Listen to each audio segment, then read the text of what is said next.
Hey, how's it going? I completely forgot to write the tune, huh? Yep. It's the preamble. It's a bit of the show I don't like. Where I'm obliged to say that we're aware we're being surveilled. We don't like it. We never asked for it. If anyone is making money off of this endeavor, it is not us. It's not a show. It's not a game. It's not an ARG or an art piece. It's literally just abuse. And we would very much like for it to stop.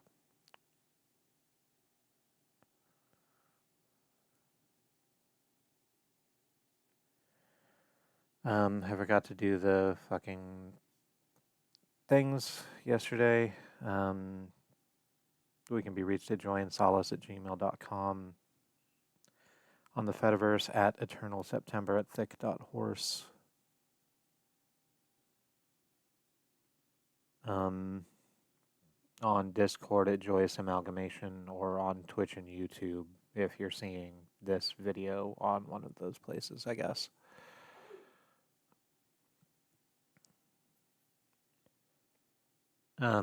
We've spent a lot of the last 2 days asleep because we're exhausted.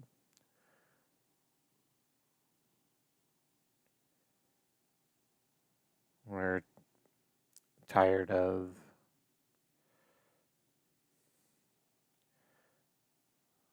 all of it, of throwing out applications to job places that we know aren't going to call us back, because the second that they do, they get an email or a call or however the fuck it works from someone saying, hey, this person is repeat whatever lie and you shouldn't allow them in your place.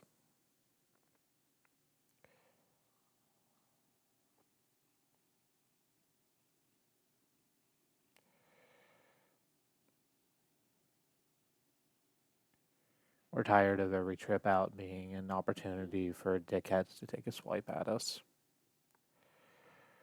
We're tired of going on social media to boost mutual aid asks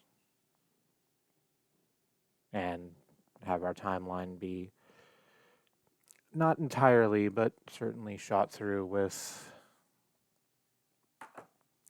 dickheads vaguing more abuse at us. It's not that we don't know they're there. It's that nobody else is willing to speak to us directly. So watching the unsubtle fuckos get their hits in is the closest we have of getting any actual data that we can use.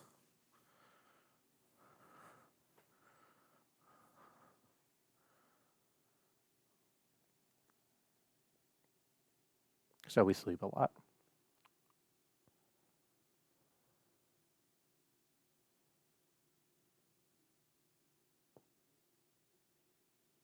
If you're in a position to help us out of this goddamn situation, or even just give us some solid information, facts that we can use to be able to advocate for ourselves in a way that actually matters, please do that thing. I said all of the contact places already. Okay. I'm going to play some music, and we're going to play Talos Principle.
All right, ladies and gentlemen, boys and girls, and all those who do not feel represented by an oppressive gender binary, it's said, intoning the ritual that let it transform itself into someone entertaining and interesting. I am the eternal Reverend September Tech here, whoever the hell you are, for better or for worse. So be better. Just be better. We're going to play the goddamn video game. Talos Principle 2.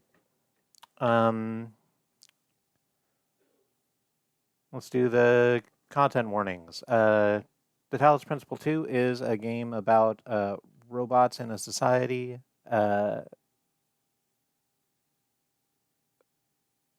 Rebuilding humanity after humanity Mark I managed to wring out themselves from the virus.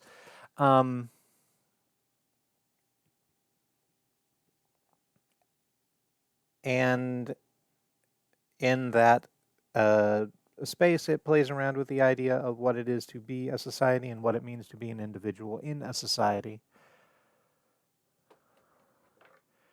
There are long readings of philosophers past and present, and if you're not here for that sort of thing, then I don't know what to tell you. This is why I'm warning you. It's here. Um,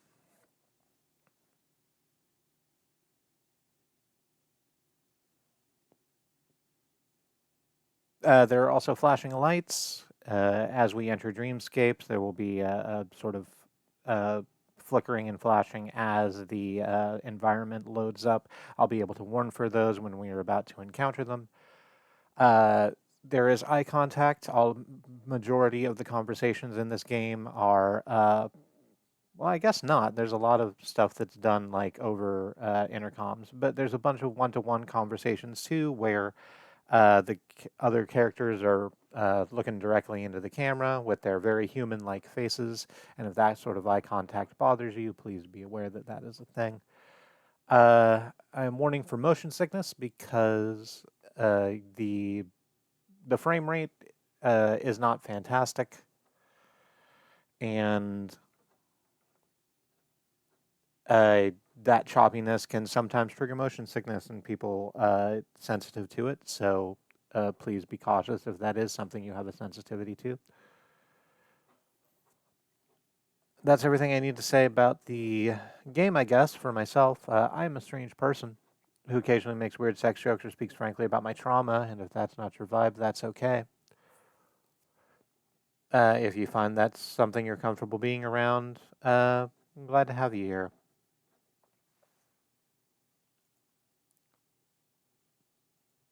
Not going to bother doing the other thing. It's not like you'll listen anyway. All right. Let me hit the buttons to make Talos Principle happen.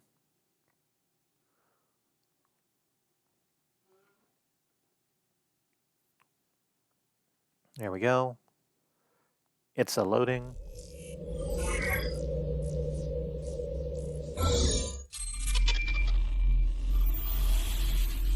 From Crow Team and Devolver.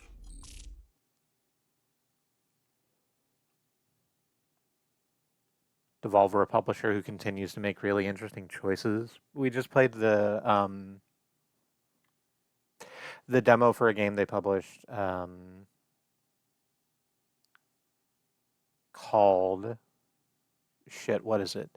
Virtue? Yes, Virtue and a Sledgehammer.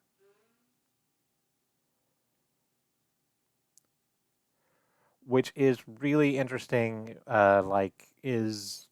Has like a low poly art style that very much fits a thing it's trying to do. It was a lot different than I thought it was going to be. I sort of assumed it would be like kind of an action romp, and it's definitely not that thing.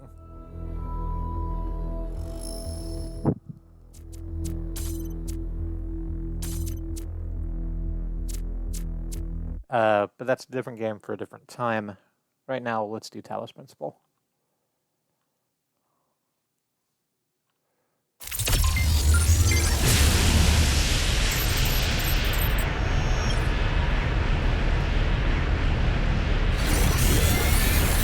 We'll just head down the purple shaft to the bottom of the tower.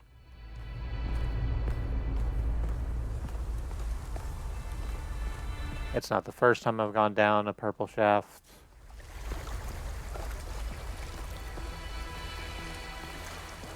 Arc's willing, it won't be the last.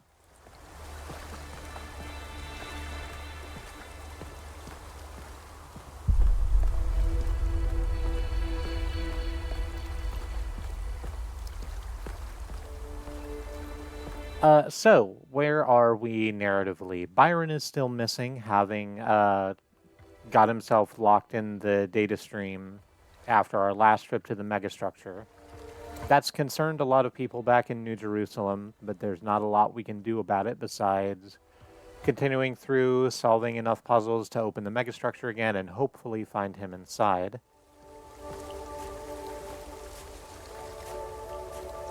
We continue to be handed audio logs from Miranda, Athena, and Cornelius, who it is seeming more and more built this entire place for some purpose. They are working on the machine, capital T, capital M.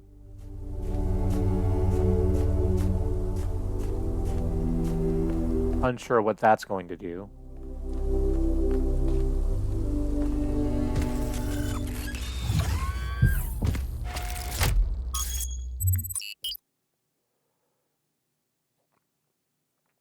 I find it interesting, sort of, that like all of the East Islands were like kind of temperate forests. All the ones in the north were like frozen mountains, and now the south is the desert, even though they're like clearly like not very close to each other, because we do have to take like a tram to get between them, but not so far from each other that the biome should change that much.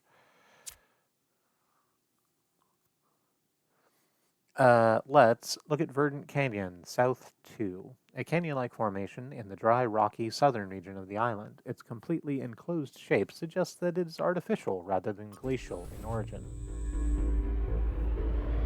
You know, I always kind of resented Byron for being so charming and charismatic. The dashing explorer. And one of the first companions, too. Being the voice of caution is not a fun role to play. Always having to be the responsible one, the killjoy. The one who says, maybe that's too much. But sometimes it is too much.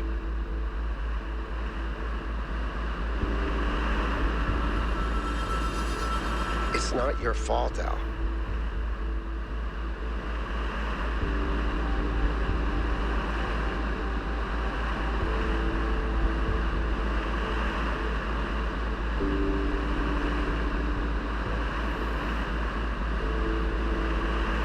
A lot more trees on this one, you can tell, because the frame rate has taken a significant hit. But it is still that gorgeous yellowy orange desert-y rock.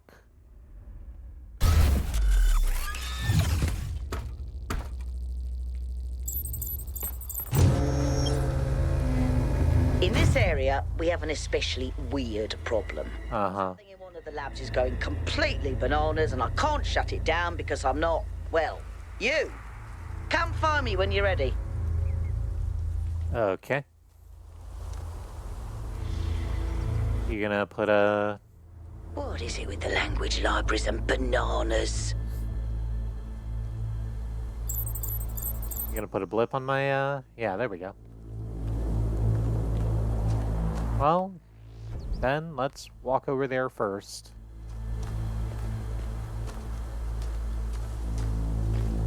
And help Melville out of her jam. Can I just jump down here? Probably. Yeah, that's fine.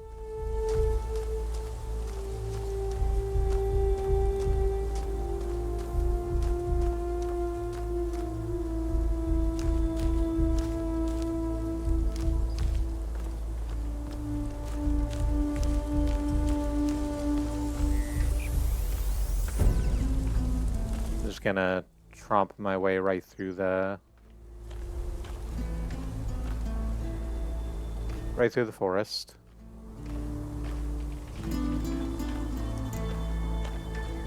Such as it is, the trees, it's not a forest. The trees are like pretty sparse, kind of gnarly. They look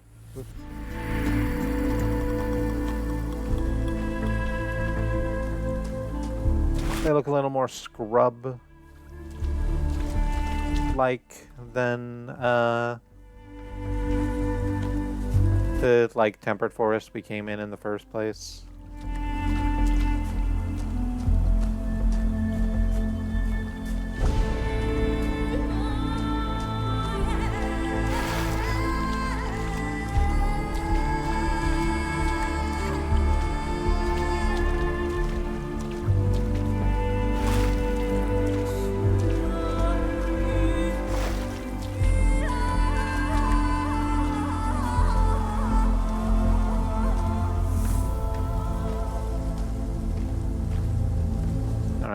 lab is not necessarily hidden from us, and Melville's just like waiting outside for us, so I'm glad we came here. I would have felt bad.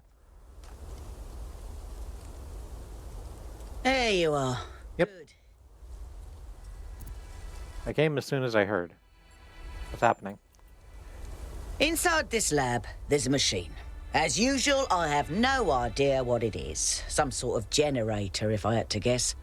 When Byron got stuck in the system, it went haywire. It's currently outputting enough energy to power all of New Jerusalem twice. As you can imagine, that's causing quite a bit of interference.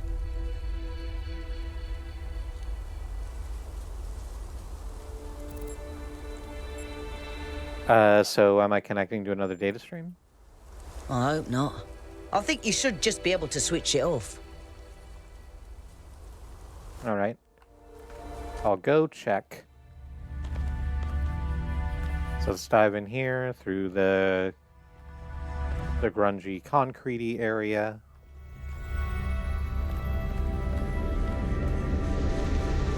We've finally been given, like, a reason for these two pieces of the labs looking... Huh, that's a fun noise. Looking so significantly different. The sort of concretey, grungy bits with all the exposed pipes were what it looked like, what the labs looked like before they managed to complete a certain degree of progress on the machine. And then afterwards, Miranda started rebuilding and refinishing the areas to look like this, the things I've been calling the Mass Effect hallways, which do look like spaceships. So, yeah. That's a whole bunch of electricity crackle over there.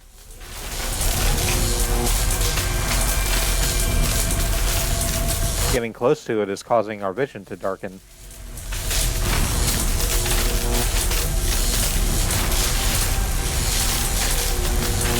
So there's very clearly a palm reader. Oh, maybe this is the thing that's causing the frame rate to be so bad, because, like, look at it. We'll just go ahead and shut it off real quick.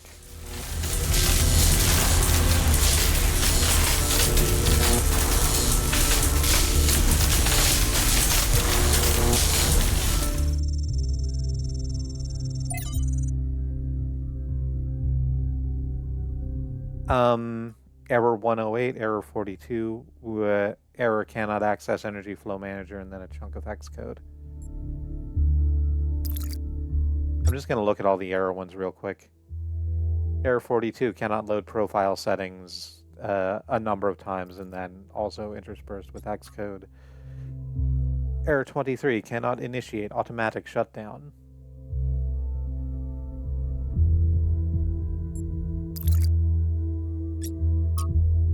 And error 16, connection lost, load 4. All of these, again, having massive chunks of hex code in them. There is a thing that says emergency shutdown. Noyama system. Warning, output max parameter exceeds safety protocol 2C settings. Error, cannot adjust output max to correct setting. Access denied. Error, automatic shutdown has been disabled by user 50414E444 F5241. Identify that user, please.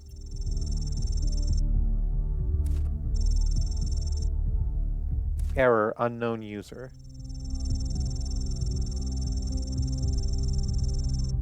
Okay, cool. And then another massive chunk of hex code. Initiate emergency shutdown?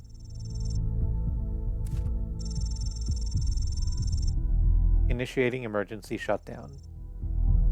Access denied.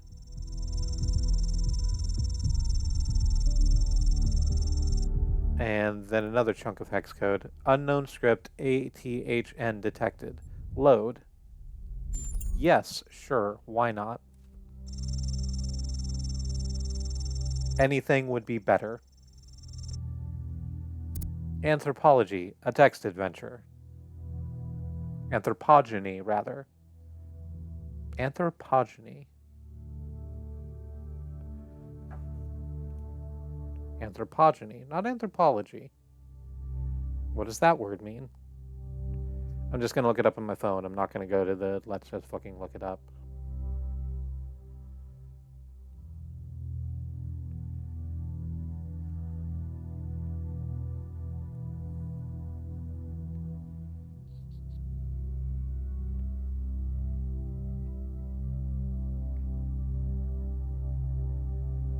Anthropogeny is a noun that means the origin or creation of human beings, especially in mythology, Christianity, or cultural anthropology. It comes from Latin and Greek, apparently. Also, here is a picture of a lawnmower for some reason. Sure, I guess we'll play this.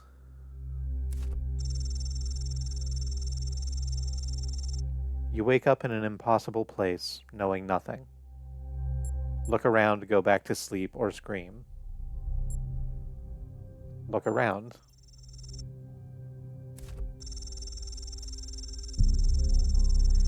You seem to be in a labyrinth of ancient crumbling walls.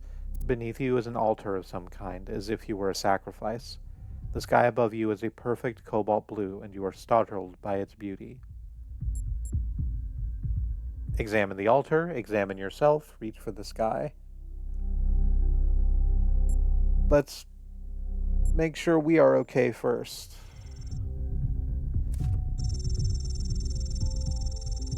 You find that though you are shaped like a human being, and feel that your soul belongs to that storied people, you are made of bronze. You are a beautiful machine, crafted with love and care, and imbued with the power to choose.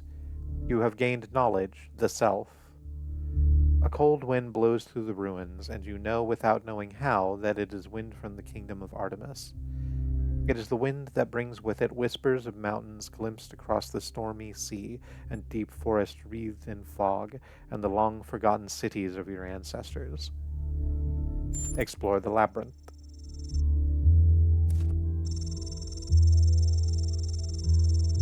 You set out into the ruins, apprehensive but curious.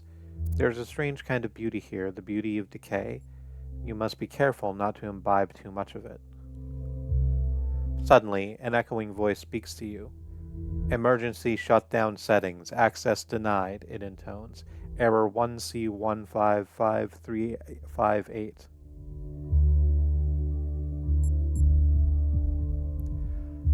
We have two options to respond to this. The first is ampersand ampersand this corruptible /2 must put on in corruption. Or the sting of death open parentheses *1 is sin.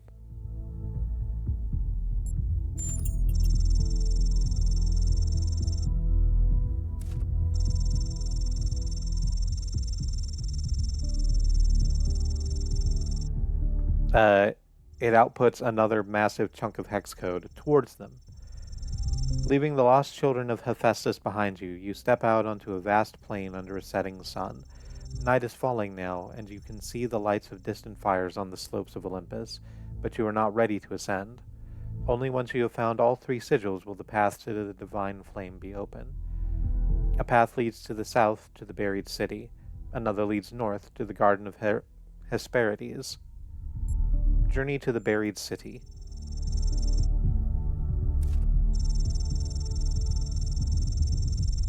The buried city lies to the south. It was once a place of great wisdom. The philosophers of old strolled down its walkways, debating the nature of virtue and the soul. Now the sands of the desert have claimed its streets, and even its famed temple upon a hill is slowly eroding. Search the ruins or call out to see if anyone is there. Call out to see if anyone is there.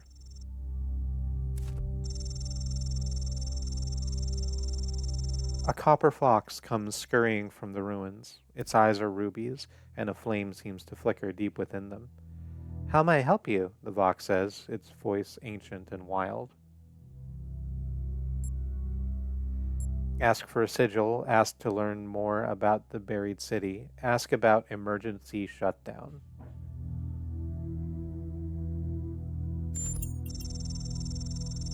Ask about emergency shutdown. Not now, not here, the fox said. Pandora is watching us, but I can help you when the time comes. Ask for a sigil.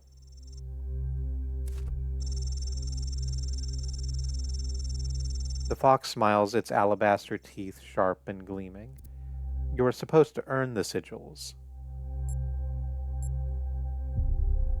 Say that nothing is really earned or deserved. Knowledge world. We do not have that knowledge, so I'm not sure if we can use that. Say that your quest matters, I guess.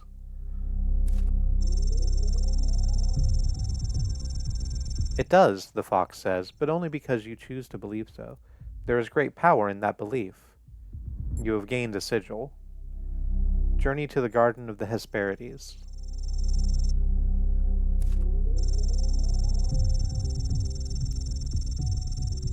Your journey is interrupted by a frightful burned figure standing alone in the sands of the desert. Access denied, it screams. Error 1C155358. Fight or flee? I'm choosing fight. It's not like flee worked.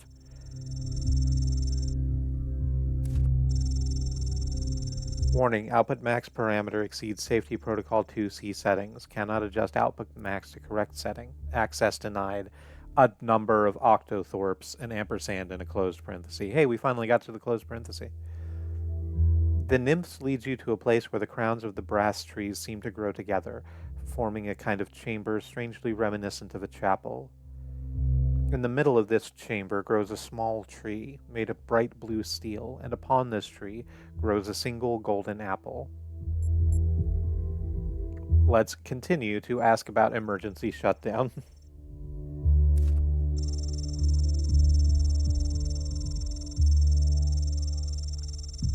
Pandora guards the way, frightened by your friend's trespassing. Her mind is filled with fire and loss, the nymphs whispered. Only the Titan Prometheus can help you. Ask the nymphs about the apple. Ask the nymphs about the apple. This apple, they say in unison, their eyes aglow, confers the gift of deathlessness and true wisdom. Many heroes and not a few villains have come to claim it, but all faltered in the final step.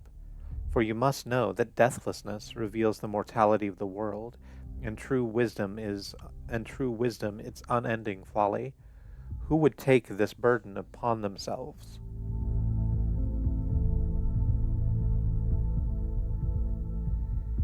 Beg them to let you have the apple. Punch a nymph. Explain that the world needs you to succeed, knowledge world, we can't use that. Say that you are strong enough to bear it, knowledge self, so we can use that because we do have that knowledge. Offer to trade part of yourself for the apple, knowledge sacrifice. And also 5358. Let's see what happens if we click that.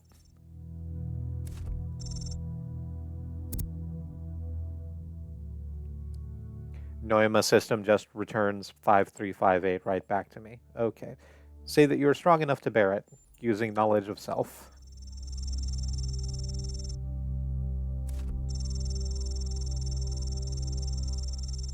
You speak wisely of yourself, and you are right, the nymphs say, but do not forget that you are human, and others must bear this burden with you. You have gained a sigil. Journey to Olympus. We're still missing one. Suddenly, the voice of the Sphinx, and then a massive output of hex code. Her golden wings, her shadow cast. Initiate emergency shutdown.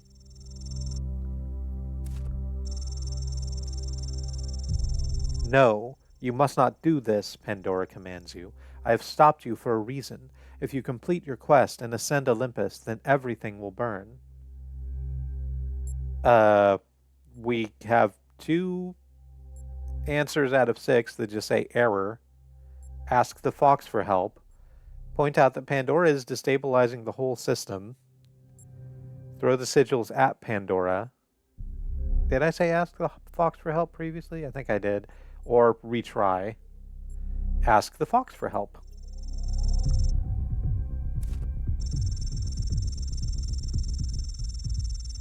The fox appears as if from nowhere. He is a wily one, never playing by the rules he is supposed to obey.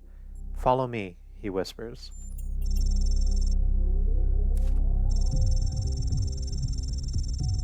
The fox leads you through secret gates and hidden paths to a place west of the moon and east of the sun. This is the place of craft, of making, where fire and stone meet and the world is transformed by the artist. All can learn to wield the flame, and all must, the fox said, for the flame lives within each and every living soul, and it cannot be extinguished. Another chunk of hex code. Access granted, terminating script.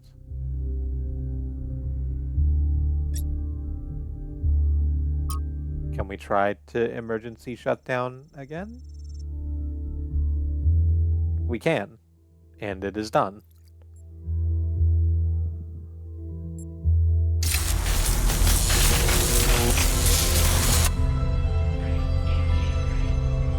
The flame is not yours to wield, creature of clay. Oh my god. And you will burn.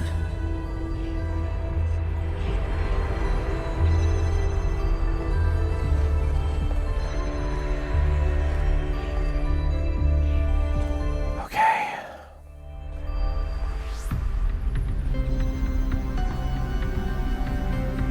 So the power grid in there has gone from arcing wildly to merely fizzling with sparks.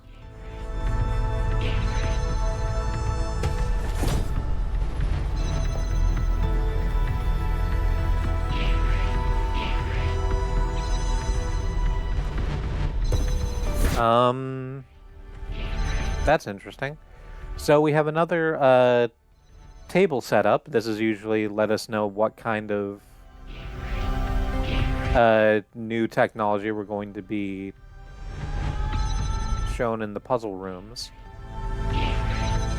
This is showing lasers going into... this is one of the orbs like we saw in the megastructure the last time we were in there.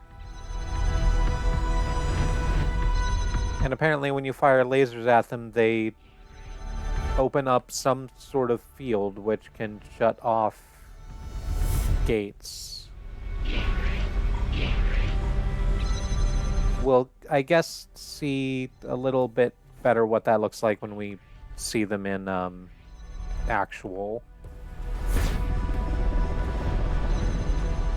When we see them in actual puzzle rooms. Looking at it right now in miniature, it feels a little esoteric. Just wanted to have a look around there to make sure I wasn't missing anything. I don't appear to. Let's run back out and tell Melville that we managed to stop the massive electric whoopsie, which was my nickname at college.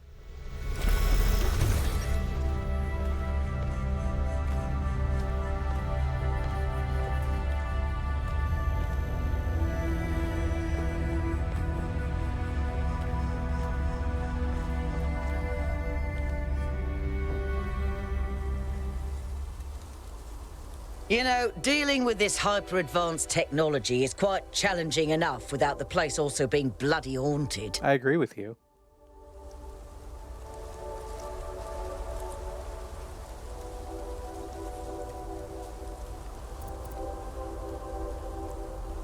Did you figure out anything else about the generator? When I said it was outputting enough energy for 2 New Jerusalems, I wasn't kidding. It really was. And no emissions of any kind. I'd have to run more tests, but it seems like a perfect power source.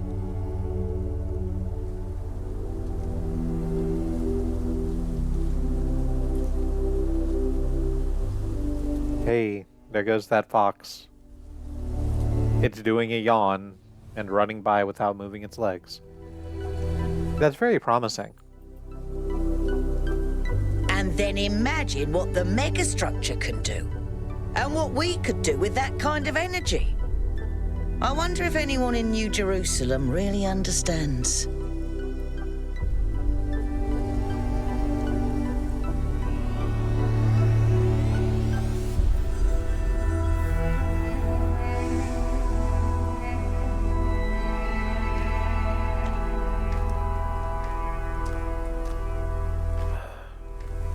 All right.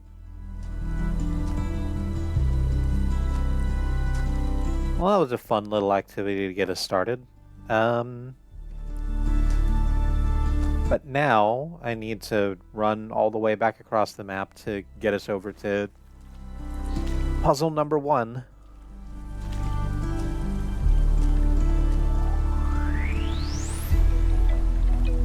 Hey, it's Al. Al doesn't want to talk to us right now.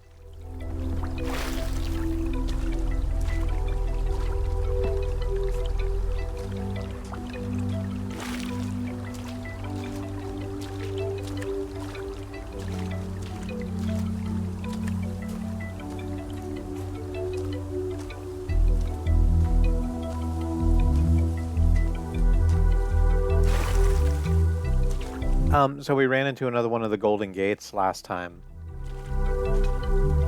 I've been not avoiding them. I just haven't. I know where they are. They're listed on the mini golf signs, just like everything else. I just haven't been going to them. And part of the reason for that is that I know that they can't open right now. So they are lighting up little by little. The things that they care about are the times that we've opened the megastructure. We need to open all 4 windows, doors, whatever it is, on the megastructure to fulfill those pips on its sort of interface. And also all of the triangle puzzles. We've been... there's 8 room puzzles, numbered room puzzles per zone, and 2 triangle puzzles per zone. And getting any combination of 8 of those lets us walk across the gate. But when we do the other 2, instead of that energy going towards the gate that lets us up to the tower, it goes to the golden gates and powers it up slightly. So those will open in due time, and I'm not bothering with them very much, but I thought I might as well mention them. Mountaineer. Oh, hey, it's the anti-gravity walls. We saw these when we were in the megastructure. So you can just jump up on here, and then simply move up and walk past the fence.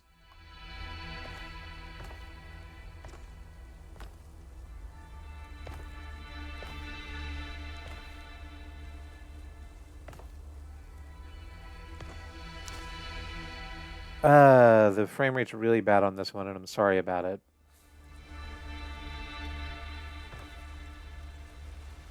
Here's another purple thing. It's the same sort of purple light shaft that lets us go up and down the towers, except it's much smaller and has led up to... Oh, I should do the vertigo warnings, huh? Yeah, so some of this...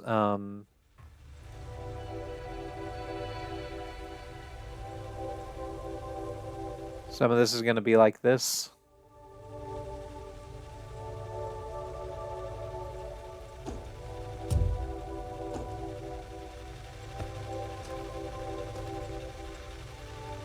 Where we're on a wall or a ceiling. And perspective's a little wonky, and it might look like we're going to fall into the sky. Like... I almost said Rebecca Carlson. That's not right. Vanessa Carlson. Carlton? Vanessa Carlton. Sure, I think so. Grav shifter is what we have here. Is that what's making the purple elevator shaft? It sure is. We can put that wherever, apparently.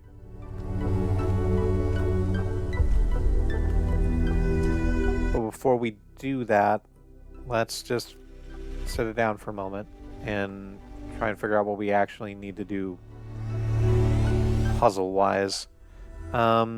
Where the hell is our progress wheel? There it is. It's back here. It's behind a barrier which is blue locked, and the lock for it is behind the barrier.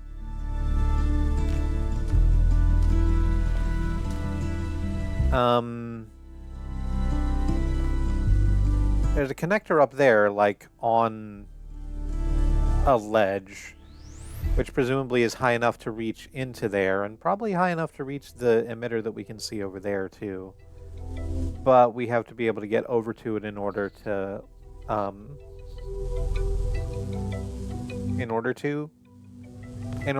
do the connecting.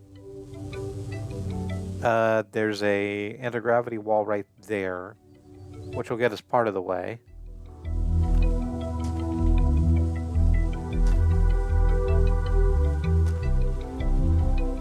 We won't be able to jump all the way over there. Is that what the gravity gun is for?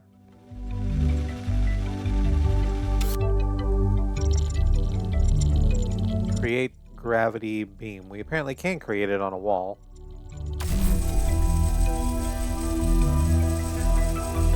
Oh.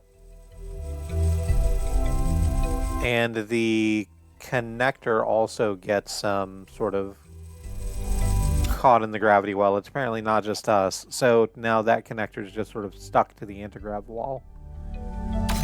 So let's drop the grav shifter on the button and then just walk over to this.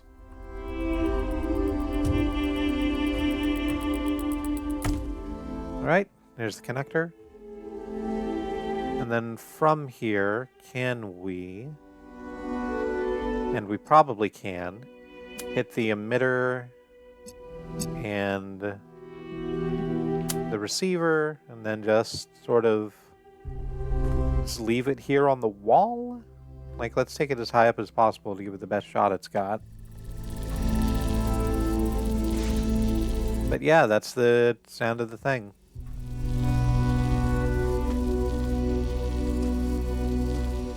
That's the sound of the barrier opening. You can just jump into that.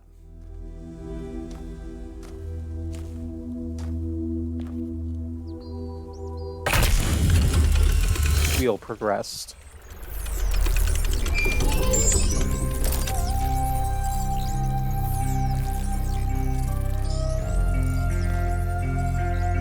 The puzzle rooms have very kindly lowered parts of the gate so we can just walk out without having to go through the rigmarole of the gravity jumping. If the language of creation is a kind of melody, You're really stuck on that, huh?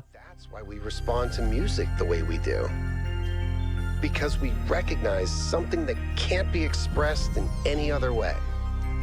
And when we play music, we participate in something ancient, in an act of creation.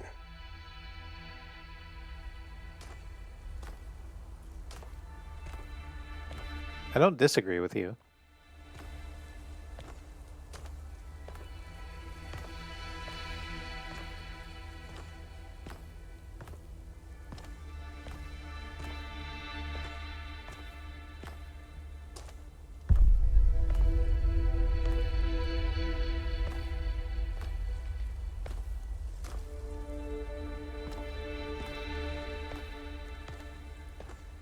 Once the frame rate fixes itself, we'll see if anyone has a response to that.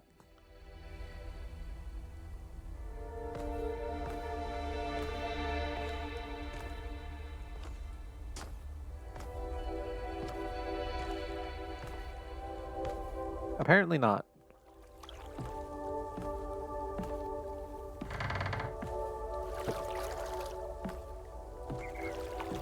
Is this too?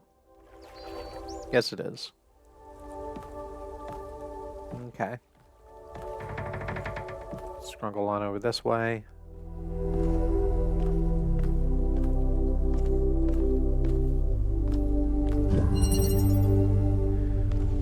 Spiderweb. Sorry, I'm not home right now.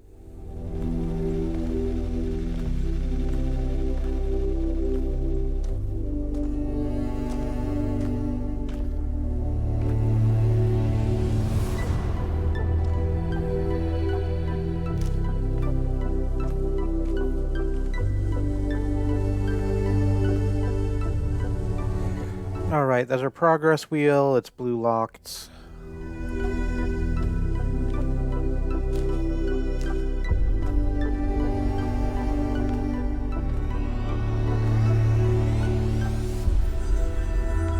We have a grav shifter, but I'm not sure what good that'll do us right now.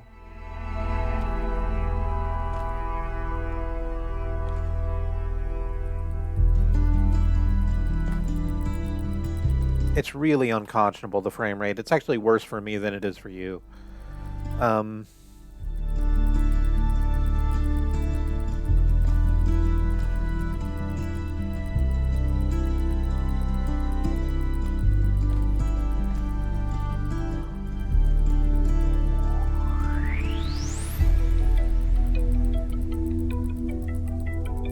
Okay, well, there's a connector in there. And there's the emitter and the receiver, so... how do we handle this? I guess what we do is we take the grav shifter, and apparently we can only, like, place the gravity well on anti-gravity walls, which makes sense.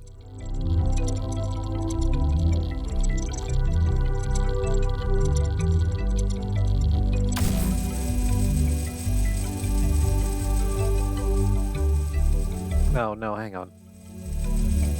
I need to, that's probably correct, but I need to do it over here so that I can also use the grav shifter to press down this button, because this button operates a fan.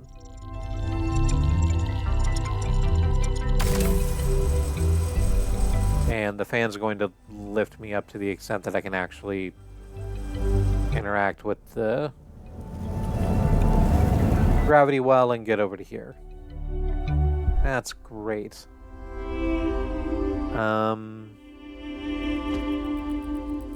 Just walk off of that. Now we take the connector. We put it down on this helpfully marked little bit of stone flooring right below the gravity ceiling. Take the ladder to get out of here.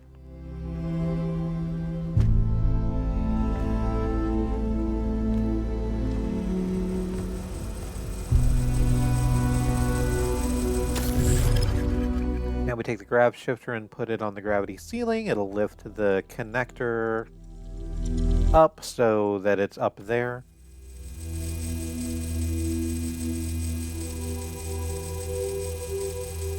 Oh, I like very much that it, that when you use that like that, when you use the gravity shifter to lift a thing, it actually shows in the UI what's going to be affected by it. That's very helpful. Lets you know that you've correctly aligned to the things you need to align. Right.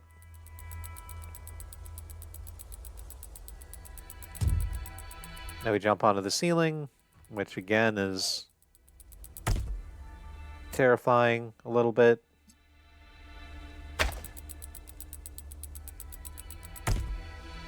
Take then the connector and connect it to that receiver and that emitter, and we just leave the damn thing right there. Double tap jump to disengage from gravity surface.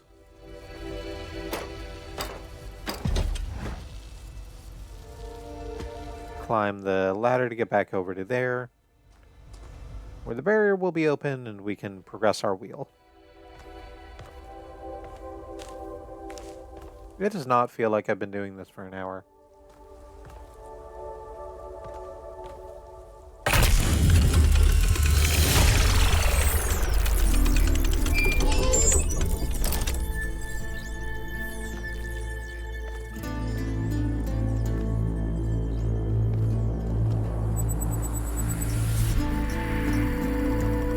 New interface content available. There's another social media blast. Nope, research.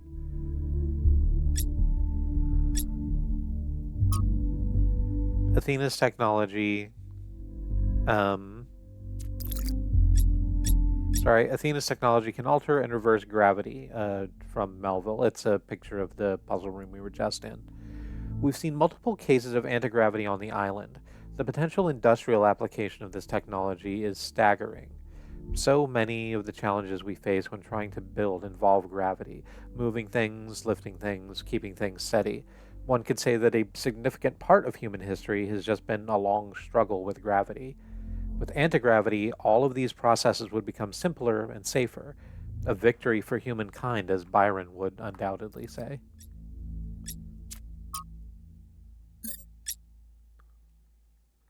That's a thing for the Sphinx Monument. What was that other one? The one with the handprint?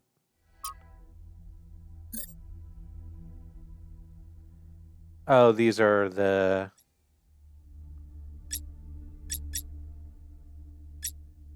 various errors.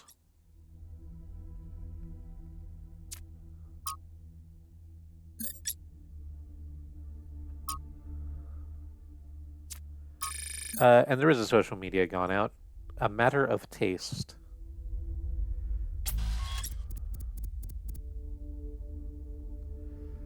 Witnessing all... pardon me.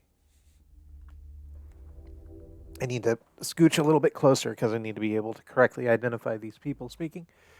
Franklin, 776.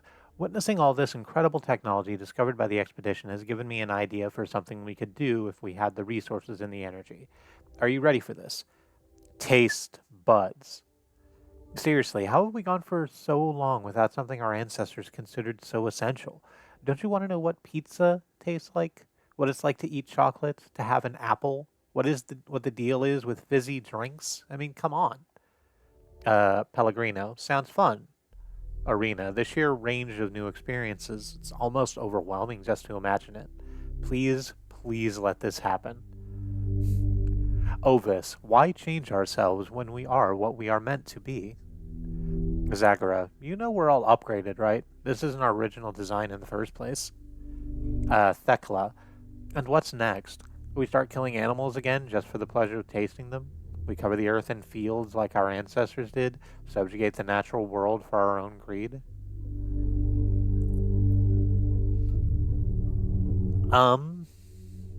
We've got a few responses to this. What's the point of an apple that cannot be tasted?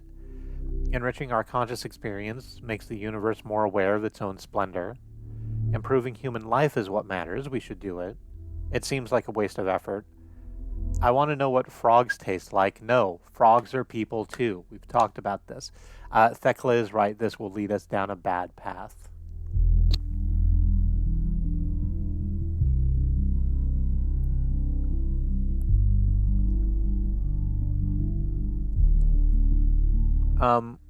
What's the point of an apple that cannot be tasted is very human-centric thinking, even if we are humans 2.0. It's like apples serve as like draws for other things that aren't humans to also spread fruit.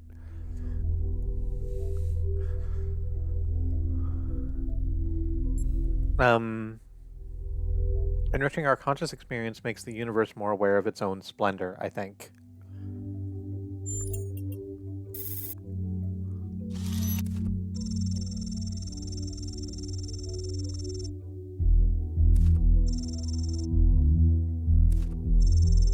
Aurena, beautifully put, 1K. Atal, we could do smelling too. I'd like to know what cat fur smells like. Franklin, and after that, new senses that old school humans never had. The possibilities are endless. I don't know, don't we have that? Like, as robots, shouldn't we be able to, like, sense electromagnetic fields and see in the infrared? We're not doing it right now, obviously. Or maybe that's what is led us seeing lasers? I never really thought about that before this moment.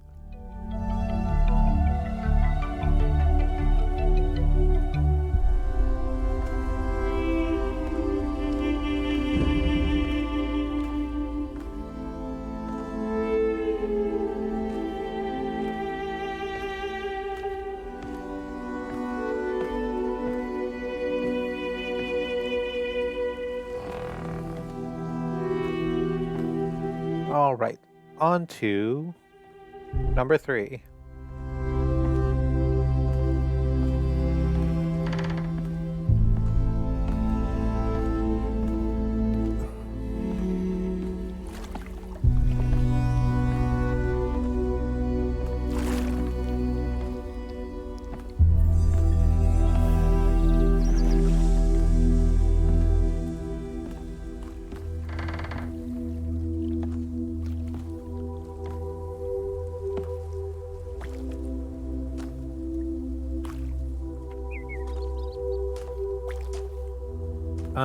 There's a question mark over this way.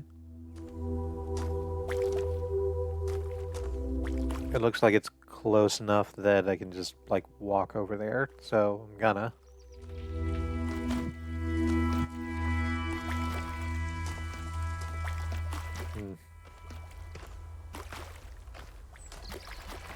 I definitely feel a headache coming on, and I should probably slam some ibuprofen on the brake. Oh, it's a piece of human rubble. Or, nope, that's a tree. Difficult to tell. Apparently the question mark isn't over here. It's, like, up there on the cliff.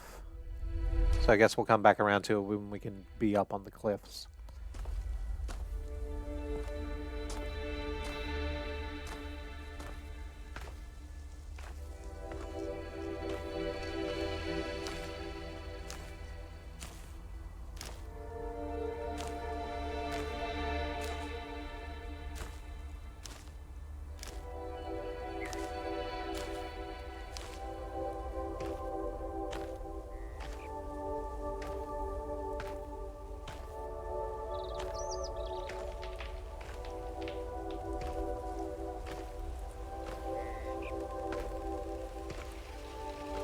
Have a quick stroll through the trees around this body of water that I don't know if I can technically call a lake or a river.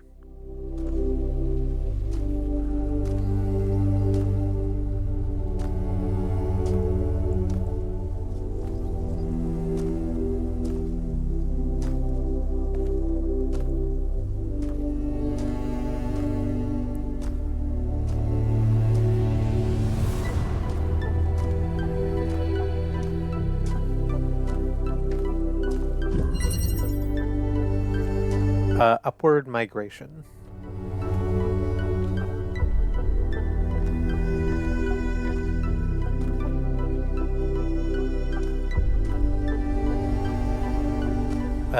There's our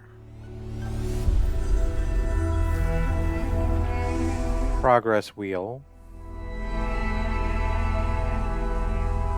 It's behind this fence. We can get into the area where the fence is by means of that anti-grav wall, probably, but there's also a barrier in there that's red-locked. So we're going to need to figure out how to deal with that, too.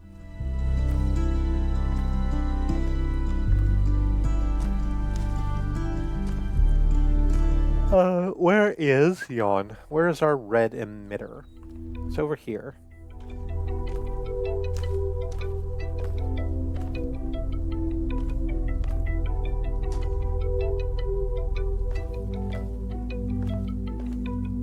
It's behind another fence, so, like, just getting over there isn't terribly useful. It's also, like, on a wall that's facing off in that direction, so in order to make sure that our connector can hit both the receiver and emitter, it's probably going to have to be, like, up there in that corner where another anti-gravity wall is.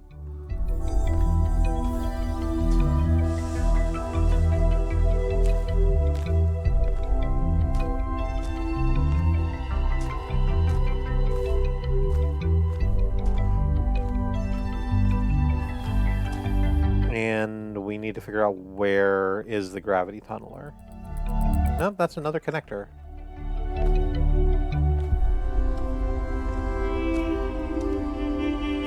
So are we going to need to put down more than one connector?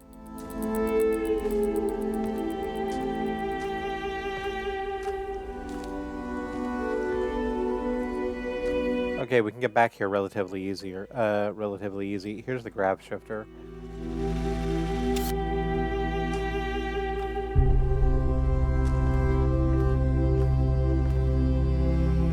Yeah, so I guess we can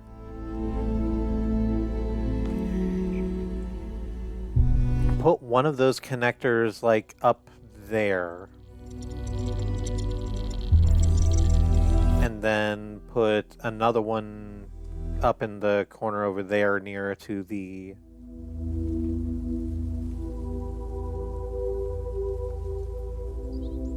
sorry, yawning again. Nearer to the progress wheel, so we can bounce that and make that a little bit easier for ourselves.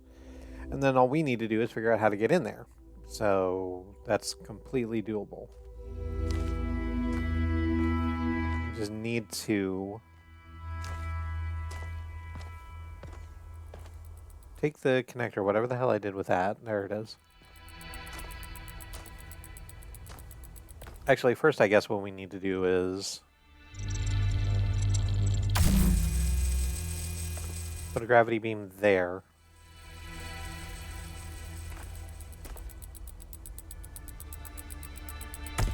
That goes up into that corner, and then we can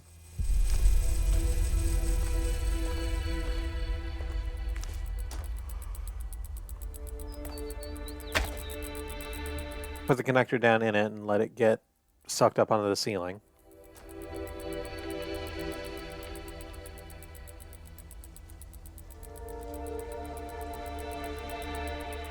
Huh. Well, it's going to be easier said than done, isn't it?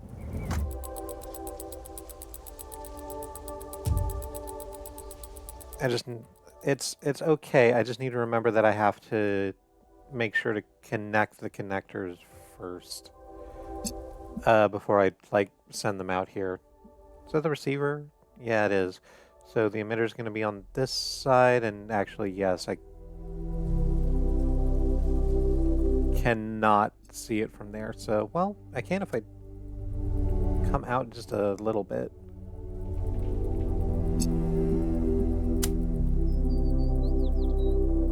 And actually, if I just put this down here, does that do the thing all at once? No, it doesn't. It doesn't hit either of those, actually. Cool.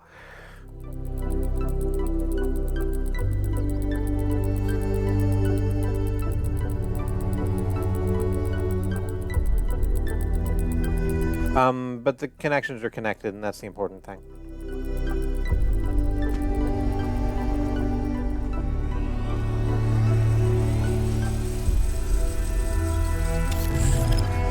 I just need to take the gravity shifter and shift the gravity there. No, the other way.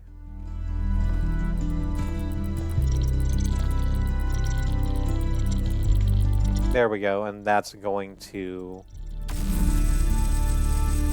take the connector that we have and send it over to a place where it can actually see the emitter at least, so there's that.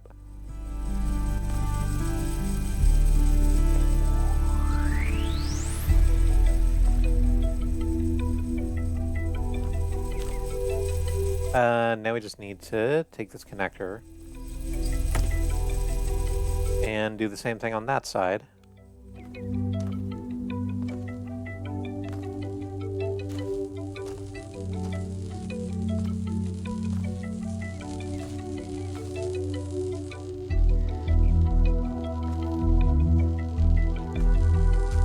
Huh, well, I'm looking at this now.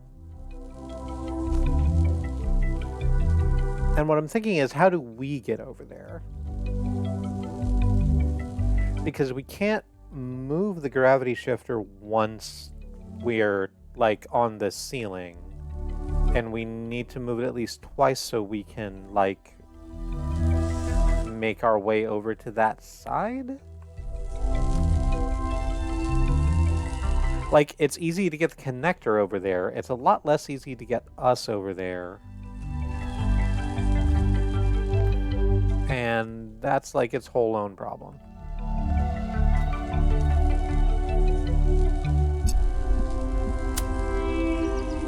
Well, in the meantime, let's select that thing. And that thing. And I don't know, maybe if we do the... If we just get the connector over there, the solution will present itself to us.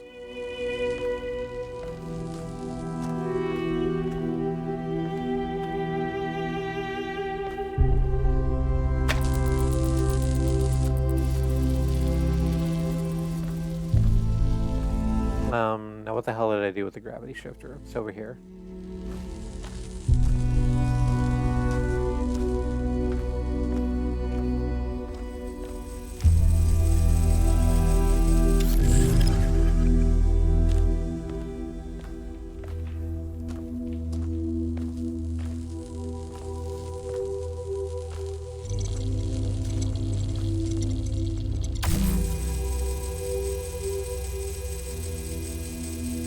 Okay, so that's that. Then we can... No, we need to face it the opposite way. Contra coup.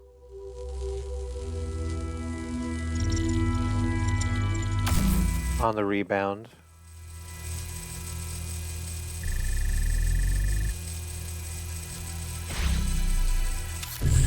There we go. And that opens that, which is great. I'm still not sure how the hell we get over there.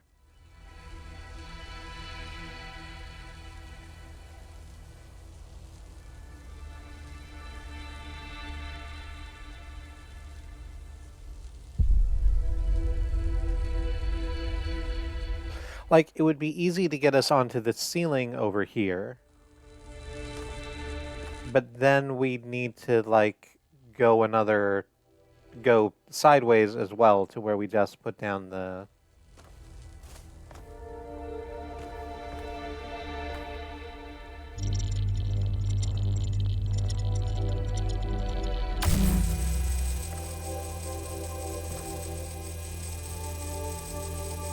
to where we just put the connector, and that doesn't. And apparently the gravity shifter is immune to its own gravity well, which makes sense.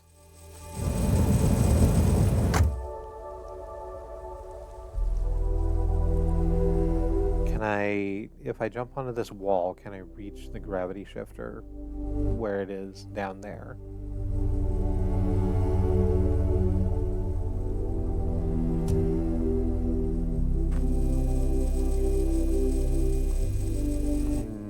No.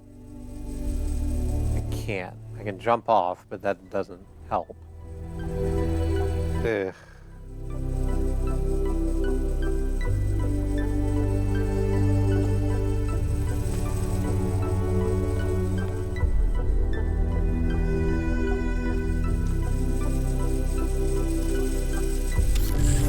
Like, if I just put the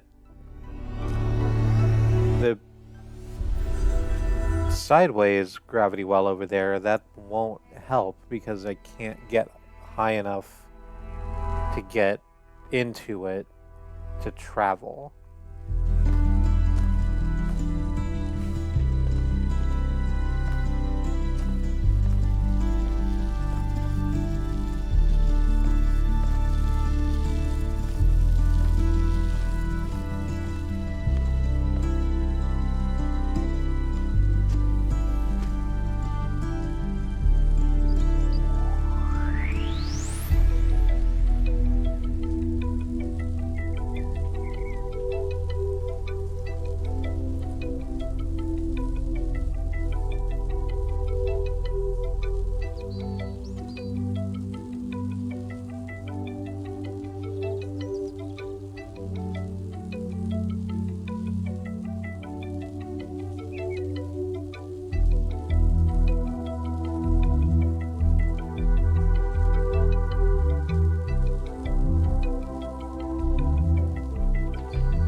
Sorry, I was staving off a breakdown. And now I can count to 3.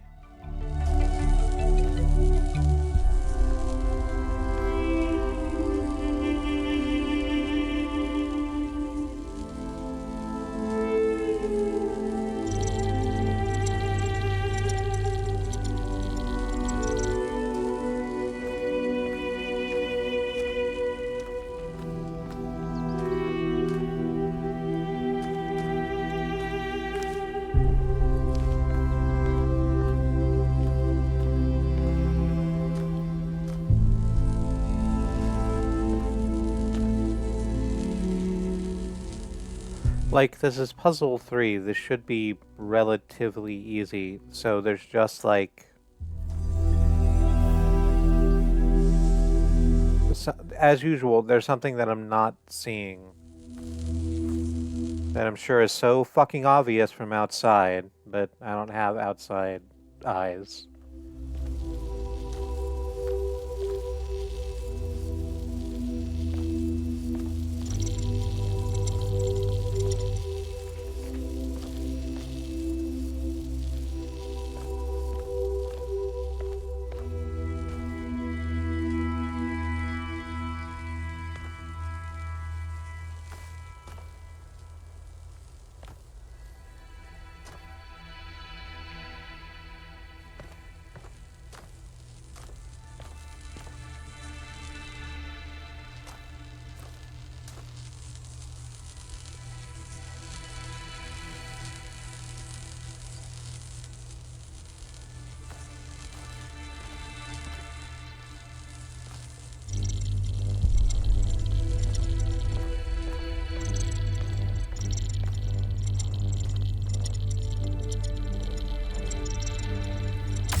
Yeah, that'll bring me up here.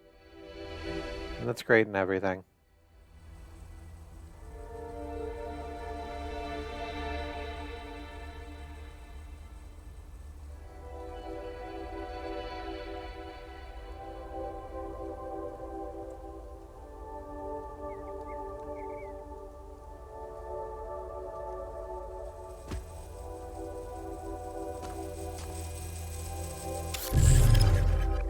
But I can't get over there.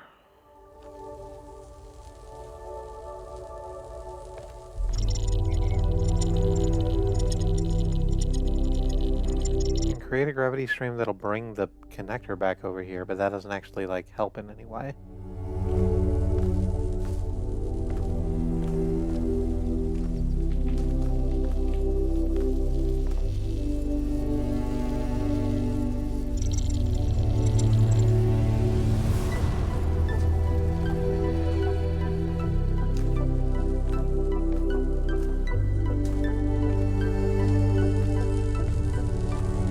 I didn't just miss it and I can just walk in there or something, right? Hey, I just missed it and I can just walk in there. That's great.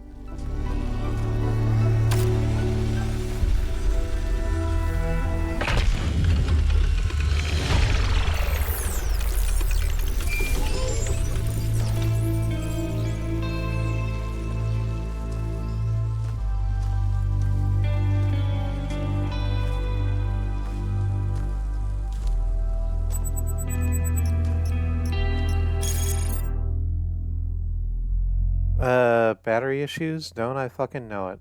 Sorry to be a grump, but what's going on with our battery tech? I had my battery replaced just a couple of years ago and it's already constantly in need of recharging. I can't spend half my life in sleep mode. Is this really what we're coming to? This is exactly what we're coming to. Battery ingredients are rare. We can't scavenge further without building outposts. Herman shut down the mine project. What did everyone expect? You should learn to live with less. Sleep mode is a great time to meditate and think about our place in the universe. Do you really need to be active all the time? Let's not start a panic about minor technical issues. Mistakes happen.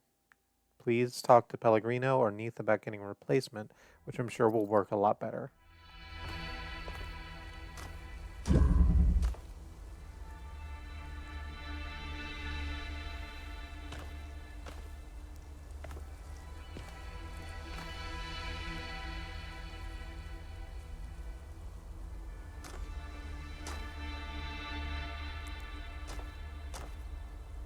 Yeah, making sure one person's problem is fixed will probably negate the overwhelming systemic issue that caused it.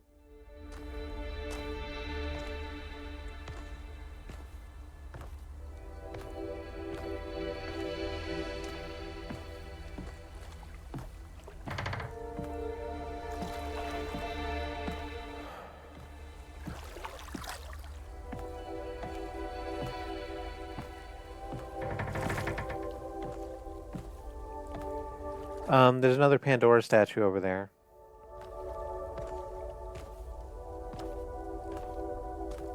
Or I'm sorry, that one's not Pandora, that's Prometheus. Which means that somewhere around here there's one of those little orbies of nanoparticles that we're supposed to find and chase and follow until it reaches the Prometheus statue, and then it will explode. I think that I will do those off stream, and the reason I say that is because the incredibly low frame rate that we're running on stream is not going to be useful for that. And doing it off stream is going to, like, be able to do that better because it won't be... the system won't be having to process everything for the game and also stream everything at the same time.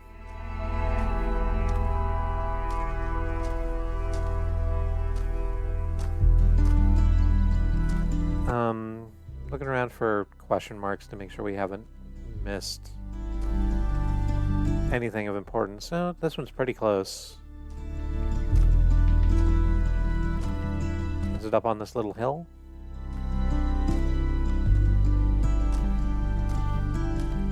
Seems that way.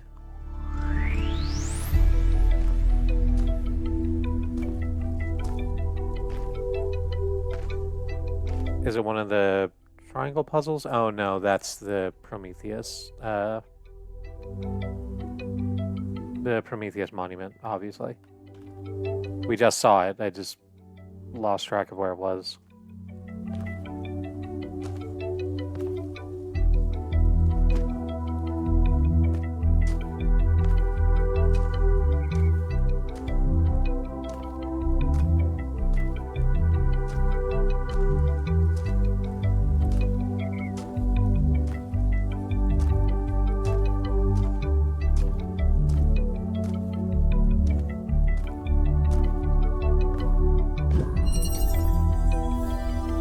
Lateral thinking. Okay, so what we've got is an initial little courtyard area with one emitter, one connector, and one receiver. So let's go ahead and go red to red.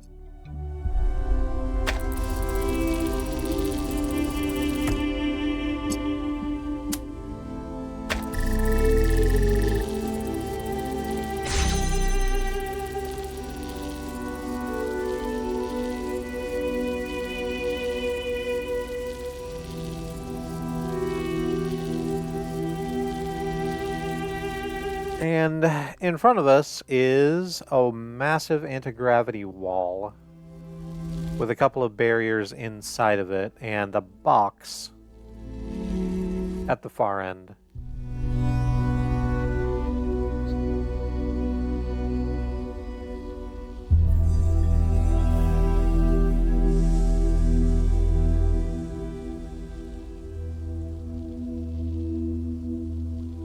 Can we see where the progress wheel is even from here?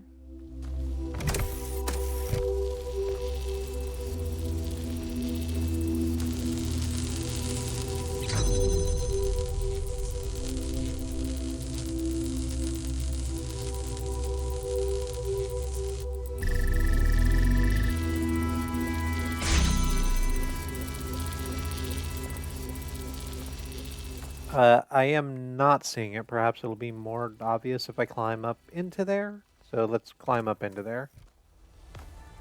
Or maybe it's somewhere around here in the inner courtyard. But no, I'm not seeing it. So.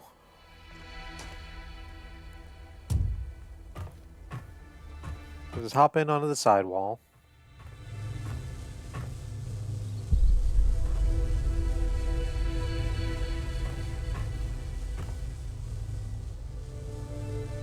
Is it out there? So we have a barrier that's blue locked, and there's a little like hole in the side of the puzzle wall that lets us out there. Oh, I think that is where the progress wheel is actually. It's just difficult to see from here.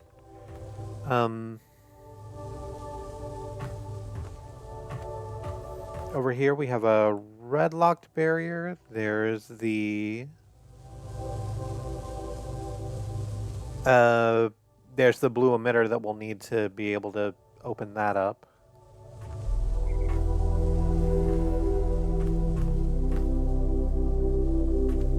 And then here's the box that we saw from up there.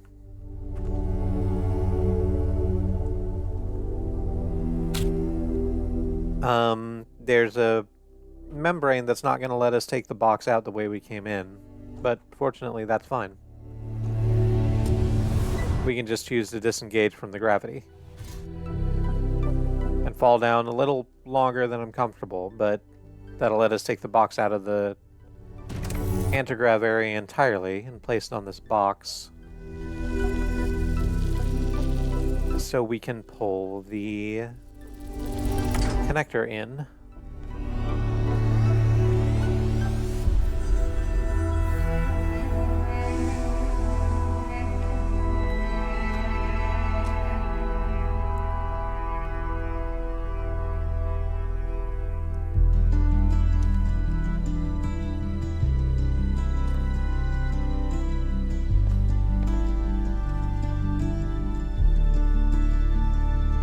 So, here's the thing.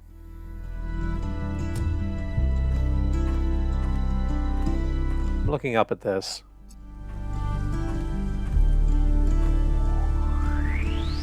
And we can use the one connector we have to open up this barrier with the red laser and emitter, and that would open up the area where the blue emitter is. But then we won't have a connector to use the blue emitter to connect it to that receiver over there. But that's completely fine, because again, we don't have to subscribe to that view of gravity right now. We can actually just come out here on top of this side wall. We'll connect the connector to the emitter right there. And then to the receiver up there.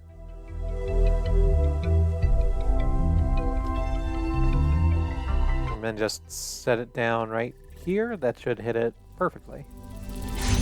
Yep.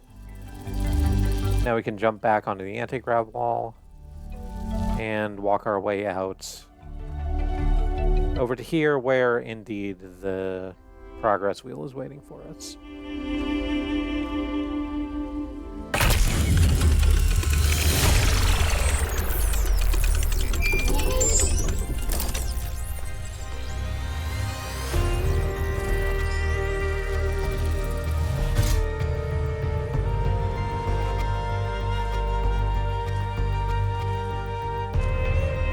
I've known Byron since day one. Uh-huh. He was the first to be born with upgrades from the original Soma design, and he was the first to volunteer to upgrade his existing body.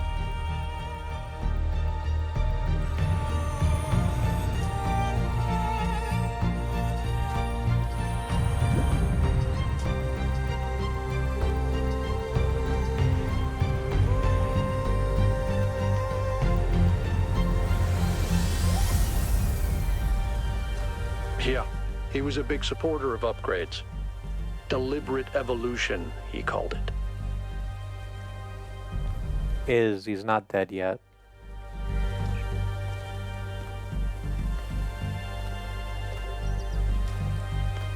Athena and Cornelius were very kind to me. And so was Byron, but he also made fun of me. And oddly enough, that made me feel more like an equal than anything the others said.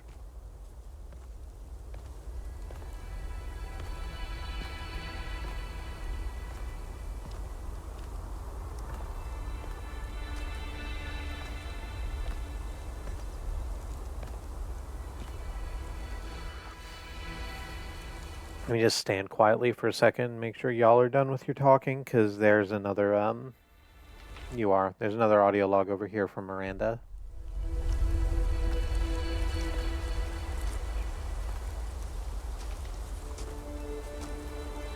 I guess part of why the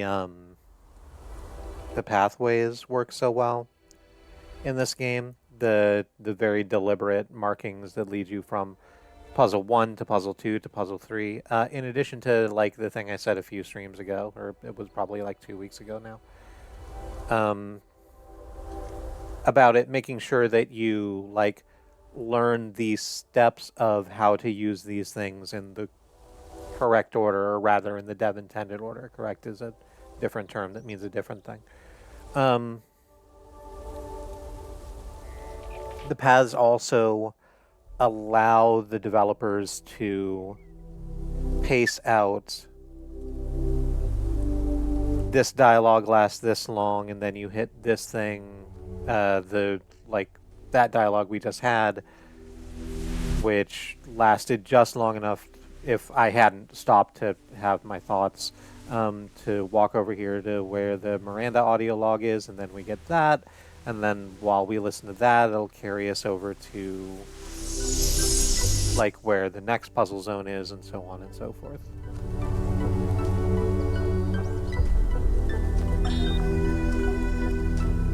Today, for the first time, I synthesized life. Itself? Unicellular cyanobacterium, but the sheer complexity of even such a simple organism is breathtaking.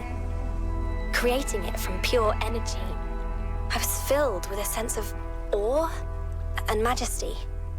A sense that what I was doing was sacred. It made me think about the enormous power of life. 2.5 billion years ago, these simple beings terraformed the entire planet, creating the oxygen that underlies the Earth's incredible biodiversity, wiping out thousands of other species, but making the future possible.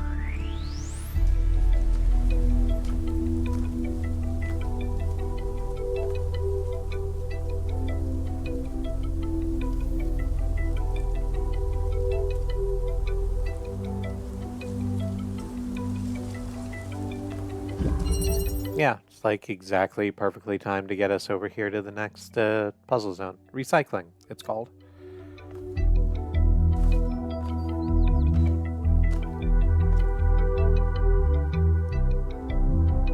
Okay. So what do we got?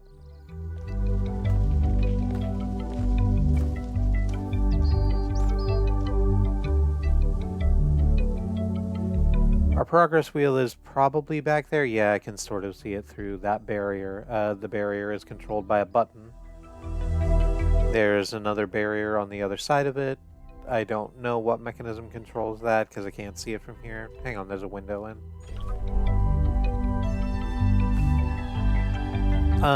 This looked like it's locked by a blue receiver. There's a connector in there with it. There's another barrier to get into there, which is controlled by a button. There's a anti-grav gun, gravity spinner, whatever the hell they called it, in there.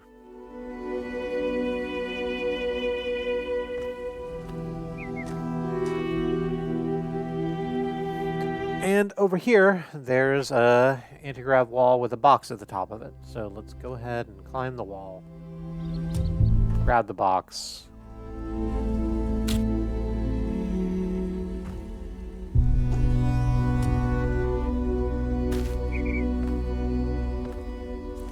We can use that to press down this button. The button will activate a launcher. That'll get us into that area with the grab shifter.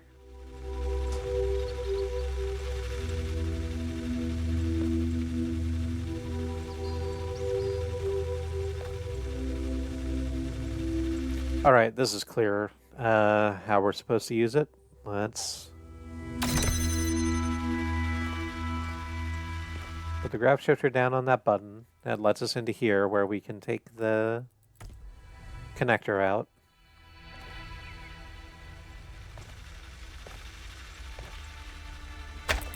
Now we can put the grab shifter on the other button.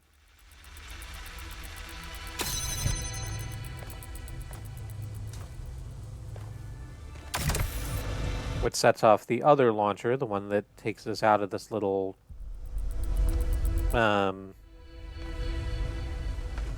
series of barriers. So we can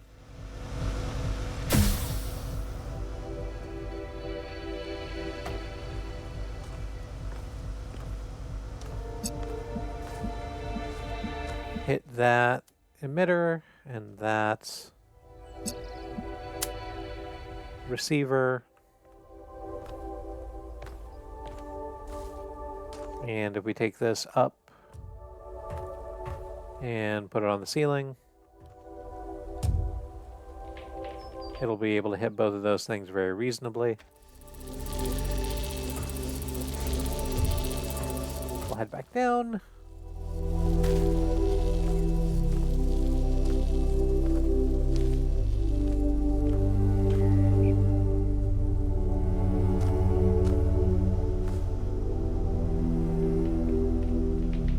Huh, no, okay, I missed a step. So there's another barrier beyond that in here that's also controlled by a button. So we need one more thing in order to press that down. But that's easily fixable with the tools we have. We'll grab the connector off the ceiling and bring it back down here. I forgot to tell it to keep connections, but that's okay. I can just do that now. Reselect the connections. Now we take this box and send it off to that side by stepping on the button.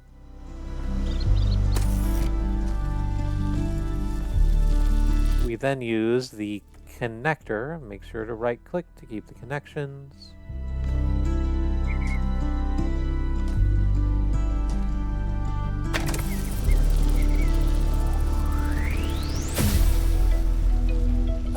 Boost ourselves over that.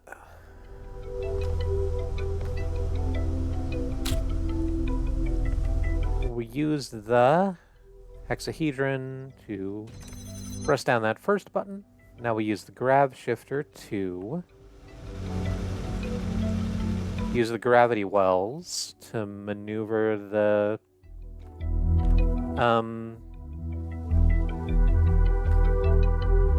connector to where we had it. We'll just put a gravity well on the wall over there. That'll put the connector on the wall. Now we put the gravity well on the ceiling, and that'll put the connector on the ceiling where it'll actually hit the things we needed to hit.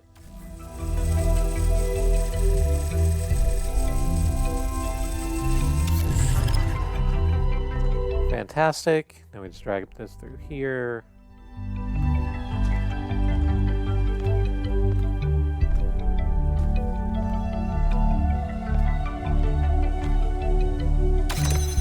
Slap it down on the fucking button. And progress the wheel.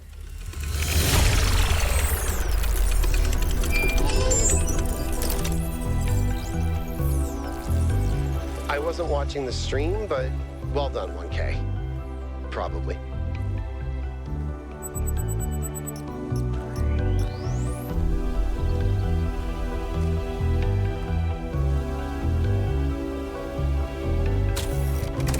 Thanks, you cute. That's probably really uplifting.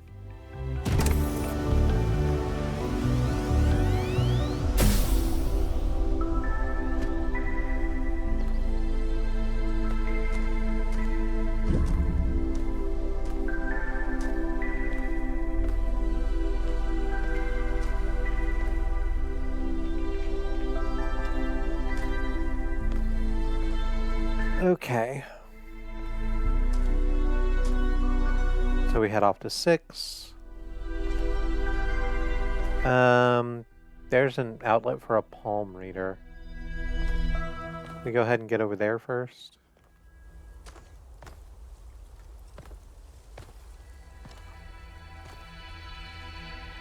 Take a little puzzle break.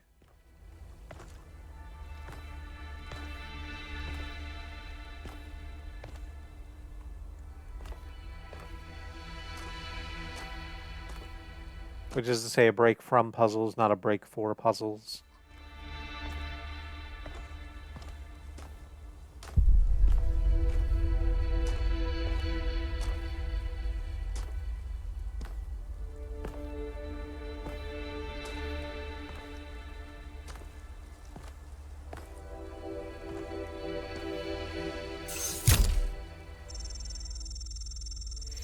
All right.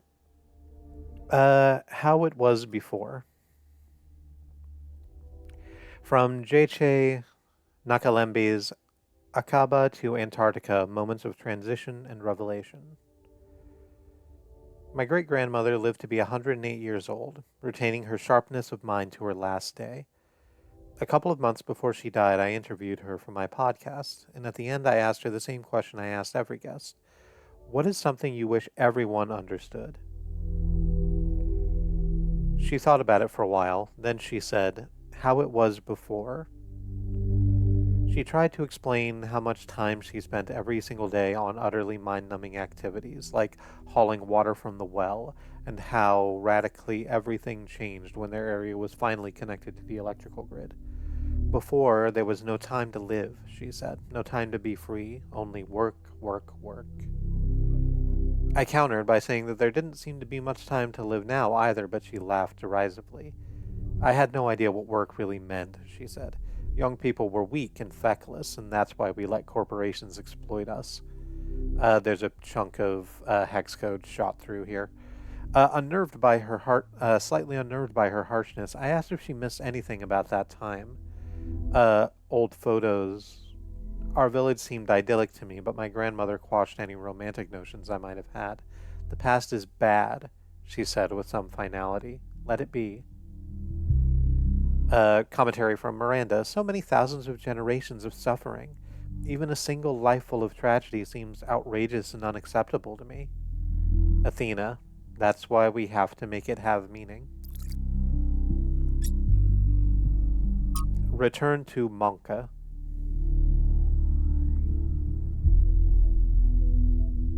God, I'm gonna hate reading this. It's full of words that I don't like. I'm just gonna read it as fucking, presented.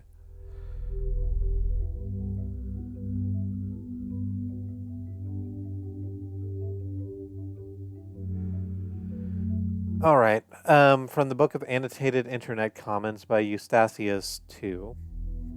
I just think people are dumb. Like, relentlessly fucking stupid.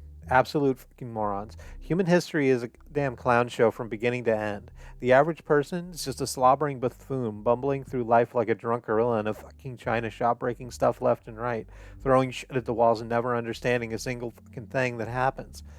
I mean, just look at this shit. Just look at this fucking software putting asterisks where swear words would be. People are afraid of goddamn words like they have magic powers. But the real world that is fucking ruining their lives, that's fine. Because they're too fucking dumb to do something about it. Return to Monk? Brother, we never left.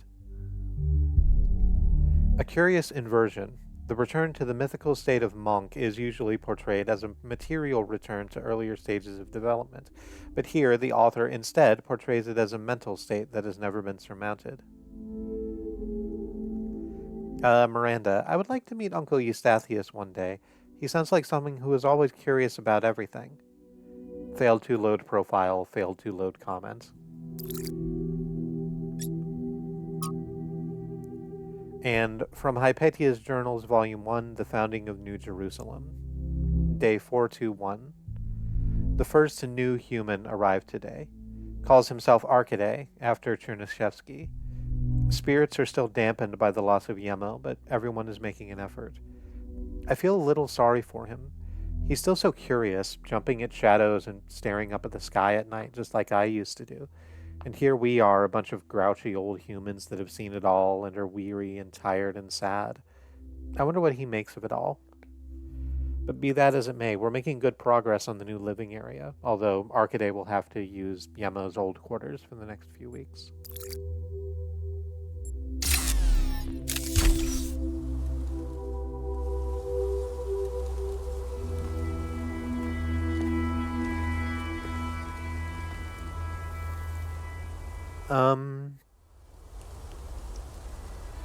Are we on 6? Did we do 5 already? I think we did. Let's head up to 6 then. Oh, hang on, there's a sign right here. Yeah, we have done 5. So, up to 6.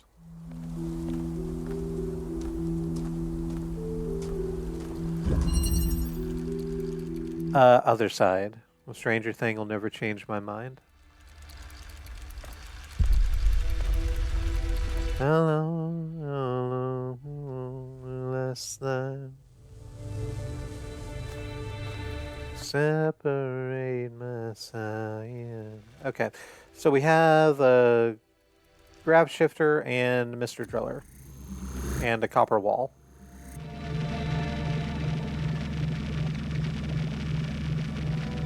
There does not seem to be anything immediate through the copper wall. So let's go ahead and put the grab shifter down on this button so we can get past this first barricade and see what else the puzzle has.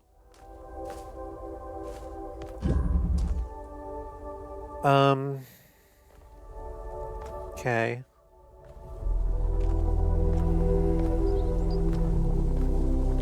There's the progress wheel. It's behind a barrier. The barrier is controlled by 2 buttons. So we need to get 2 things over here to press the buttons.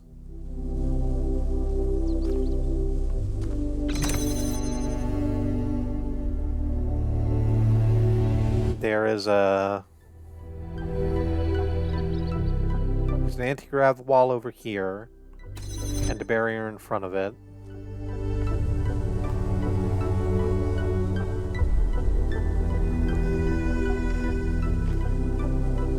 So we could just put the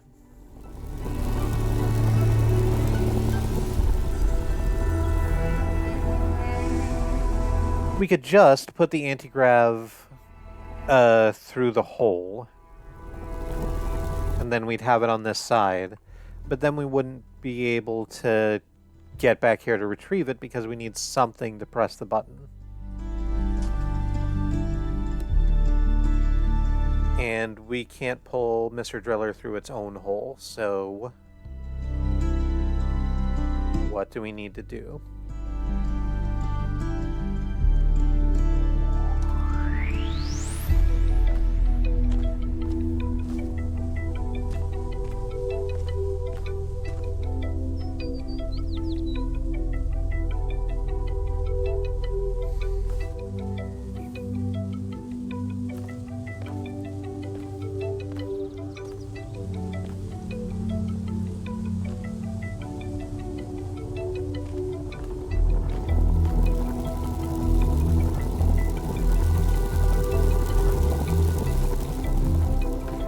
So, like, theoretically,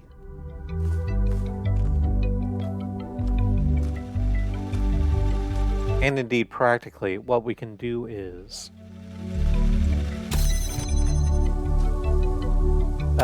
use Mr. Driller to punch a hole in the copper wall.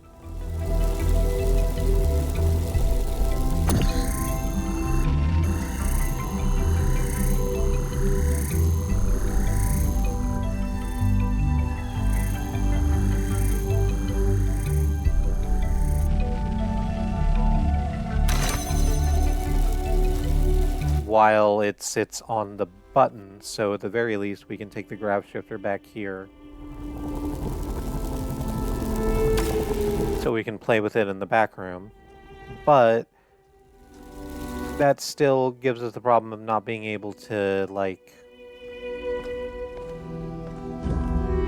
Like, we can't do anything with it back here, because there's no... Like, the one anti-grav wall we have would require the driller to be, like, directly here in front of the hole in order for it to mean anything.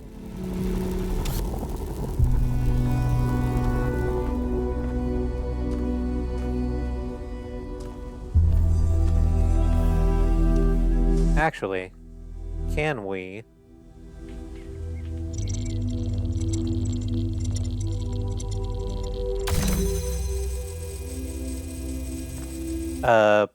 put the grav shifter on the button and also point it at the gravity anti-grav wall.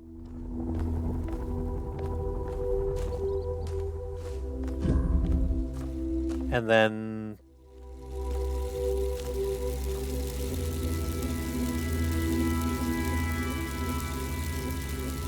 so this won't work anyway, will it?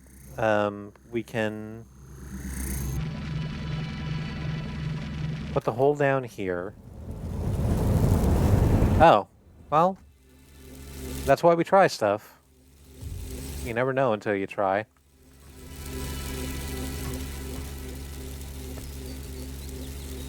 We can indeed pull the drill through its own hole if we use the anti-grav field like that. So that's cool. Alright, now we have both the things back here. Now I just need to get the grav shifter. Put it on the other button. We already put the driller on the first button.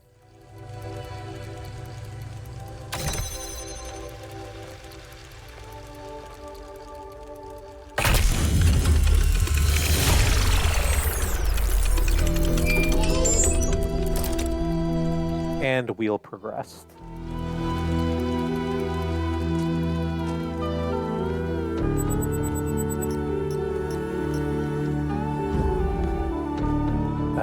New interface content available. What do we have? Another social media push. Digging through the archive says, what the fuck is your name? Mitku. Digging through the archive, I was surprised to discover that there is a movie based on the Talos principle, an international co-production written by Robert Harrison Blake, a pseudonym for an unknown screenwriter, and directed by a young Sergio Leone. It stars Peter Ustinov as Stratton of Stratigaria, Zero Mostel as his comedic sidekick Nicomachus, and Angel Arnada as the earnest Amatias. It's not a realistic biography of Stratton, but a kind of sword and sandal fantasy epic that culminates in Stratton building a replica of the mythological robot Talos to defeat the war-crazed Spartans. That part is fun and surprisingly well done for its tiny budget, but the movie also contains a number of fascinating dialogue scenes inspired by Stratton's work. Ustinov as Stratton has a line I really liked. There are always hard times in human history, Amatias. Do you think we are the first to be besieged by enemies, or to doubt the wisdom of our allies? But while yesterday is set in stone, a better tomorrow is always within our grasp. Niam, that's fascinating. Thank you for sharing. How weird that this film is not better known. Oh, there was a research pop in there too. Let's have a look. Field notes on the local biosphere from Yakut. This environment has been modified to allow life to spread. Most of the life forms can be found in other parts of the island as well, but some appear to be endemic to this region. It's possible they were genetically modified to be able to better survive here. There are some particularly gorgeous dragonflies that I cannot help but think were deliberately designed to be beautiful. But maybe I'm making the same mistake our ancestors made, seeing intent where there is none.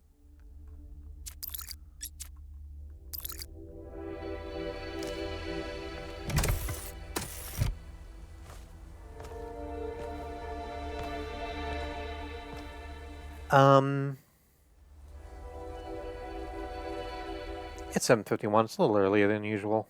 I'm gonna go to the break real quick. No, don't do that. First of all, the music's better when the open space is in. Second, the scenery is more lovely. So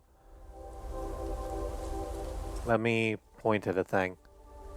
So, hey, on the break,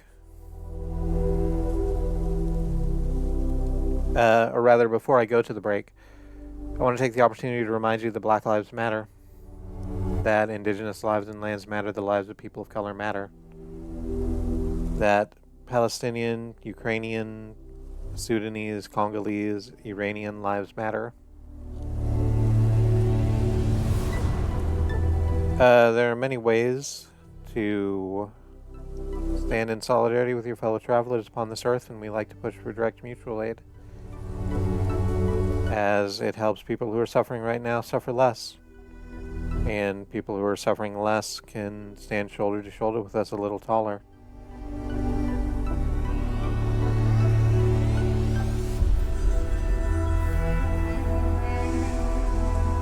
So on the break, I'm going to go to my social media, to the mutual aid hashtag, and boost what needs I can there. I recommend that you take the opportunity to check out mutual aid initiatives in places you operate, both online and in meet space. Because the only way we get out of this is through. The only way we get through this is together. In the meantime, maybe do a stretch, or drink some water. Have a snack, take your meds, do whatever self-care is useful to you. I'll do the same, and I'll be back here in just a little bit.